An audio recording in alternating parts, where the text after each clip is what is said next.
সকাল ৯টার সময় যখন আজকে আমি স্কুলে যাচ্ছিলাম, পেছনে আমি আর আমার সাথে ছিল আরেকজন মহিলা, উনিও যাচ্ছিলেন আইএসবিটিতে।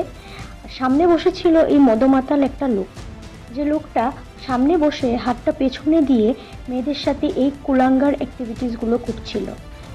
এই দৃশ্য শিলচরের একটি অটোরিকশায় আইএসবিটি অভিমুখে যাচ্ছিলেন দুই মহিলা। সামনে চালকের সঙ্গে বসেছিলেন এক যুবক। গোটা রাস্তায় ওই যুবক এক মহিলাকে স্পর্শ করার চেষ্টা করে। সকাল ৯টার সময় যখন আজকে আমি স্কুলে যাচ্ছিলাম, পেছনে আমি আর আমার সাথে ছিল আরেকজন মহিলা, উনিও যাচ্ছিলেন আইএসবিটিতে। সামনে বসেছিল এই মদমাতাল একটা লোক, যে লোকটা সামনে বসে হাতটা পেছনে দিয়ে মেয়েদের সাথে এই কুলাঙ্গার অ্যাক্টিভিটিসগুলো করছিল। বিষয়টি নিয়ে অন্য মহিলার নজরে এলে তিনি ঘটনাটার ভিডিও রেকর্ডিং শুরু করেন।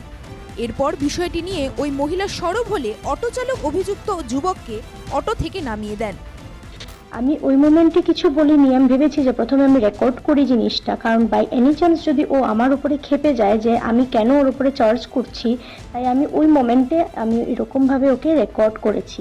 যখন আইএসবিটিতে উনি আমার সাথে যে মহিলা ছিলেন, উনি যখন নামলেন, তারপর ওই অটো ড্রাইভারটাই ওকে ঘাড় ধাক্কা করে বের করেছে ওখান থেকে।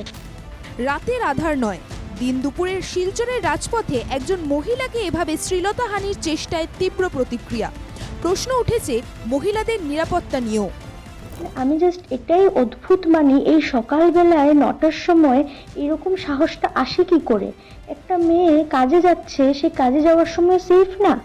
সিমিলারলি লোকটা তারপর আমার উপরেও চেষ্টা করেছে, বাট করতে পারিনি, কারণ আমি ওরকমভাবেই ওর উপরে চার্জ করেছিলাম।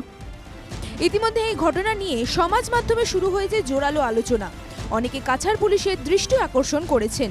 অভিযুক্ত যুবককে গ্রেফতারেরও দাবি জানানো হয়েছে। লোকে বলে না রাতের বেলা মেয়েরা বেরোতে নেই, আরে বাবা সকালবেলাতেও তো মেয়েরা সেফ নয়। আমি সত্যি অবাক হয়ে গেছি আজকের এই ঘটনা থেকে। Bureau report, NKTV Bangla.